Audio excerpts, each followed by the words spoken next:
kiukweli na hali ilivyokuwa tulihitaji kushinda. Sasa tukaona ni bora tushinde kwa pamoja na kila mtu ashiriki kwa namna moja ama nyingine. Hii timu ni ya watu na kila mtu ameshiriki kwa namna yake, kwa sababu support waliotoa mashabiki inawatia moja wachezaji na mpaka tumepata matokeo. Pressure ilikuwa ni kubwa sana kabla ya mchezo huu. Mliweza vipi kuihandle? Pressure haikuwa kubwa. Mpira ni mchezo fulani hivi ambao unaeleweka, na mpira hasa unachezwa uwanjani.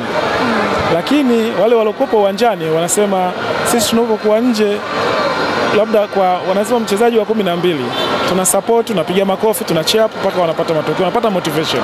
Hiyo ndio maana halisi ya kuwaunga mkono wachezaji wanaokuwa ndani ya uwanja. Mashabiki wanatamani kujua mchakato kumpata kocha mpya kwa Young Africans ukoje mpaka hivi sasa? Mchakato uko vizuri, tunaendelea, na mara nyingi huwa tunakuwa na utaratibu mzuri tu wa kutoa taarifa kwa umma.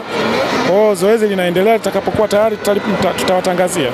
Wanatoa makocha wengi sana, pengine tutegemee Young Africans kuja na kocha namna gani, au kile ambacho nyinyi mmekiplani kama viongozi?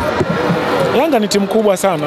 Inapotokea fursa ya kuhitaji kocha, makocha ni wengi mno ambao wameomba kuja kufundisha hii timu wa ndani pamoja na nje, lakini sisi tuna utaratibu wetu maalumu namna ya kumpata mwalimu wa kuja kuiongoza timu. Kwa hiyo mchakato huko unaendelea, ukikamilika tutamtangaza tu hivi karibuni. Mmefuzu sasa kwenda katika hatua ya makundi. Nakumbuka wakati nasikiliza malengo yenu mlisema ni hatua ya makundi. Mna extend sasa na kuongeza labda malengo? Malengo yetu sisi ni kushinda kila mechi inayokuja mbele yetu.